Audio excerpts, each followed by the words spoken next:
व्याख्यान मल्हारबाई व सहभाग नोंदवली मिलीचं, परंतु जे सन्मान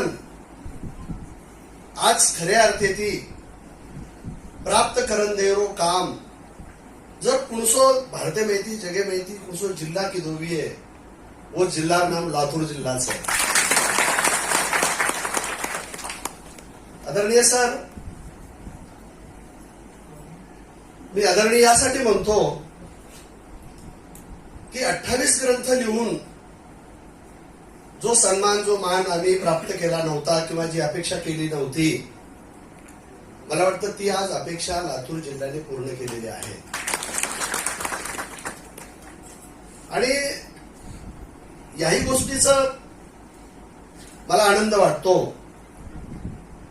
की बंजारा समाजामध्ये किनवट तालुक्यामध्ये शेतकऱ्याच्या घरी जन्मलेली मुलगी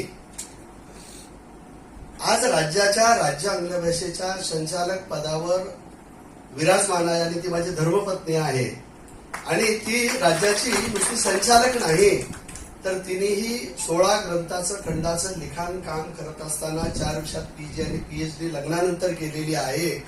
आणि ती आज व्यासपीठावर विराजमान आहे. आणि बंजारा बोली भाषेतील कृती पुस्तिकेचं प्रकाशन आपल्यासारख्या अनमोल व्यक्तीच्या हस्ते प्रकाशित व्हावं यापेक्षा कुठलाही सन्मान मला वाटतं असू शकत नाही. मी संविधानाचे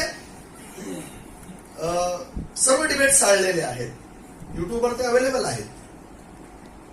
संविधान सभेमध्ये सर्वात जास्त जर डिबेट कोणत्या विषयावर जर झालं असेल, विवाद जर झाला असेल, सर आदरणीय आपण तर आयएस केडर मधून आलेले आहेत, आमच्या हातून यूपीएससी एमपीएससीची मुलं घडतात, तर सर्वात जास्त डिबेट जर कोणते झाले असेल, सर्वात जास्त विवादित जर कोणता विषय असेल तर मला वाटतं तो भाषा आहे.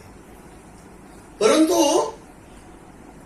भाषा हा जरी डिबेटचा, संवादाचा, विसंवादाचा जरी विषय असेल तरी भाषा हाच विकासाचा आणि सुसंवादाचा मूलाधार आहे हे देखील आपल्याला विसरून चालता येत नाही. आणि त्या कामी लातूर जिल्ह्यातल्या शिक्षण व्यवस्थेने आपल्या नेतृत्वाखाली ही कृती पुस्तिका संपादित केलेली आहे. हा एक इतिहासाचं सोनेरी पान आहे असं जरी म्हटलं तर मला वाटतं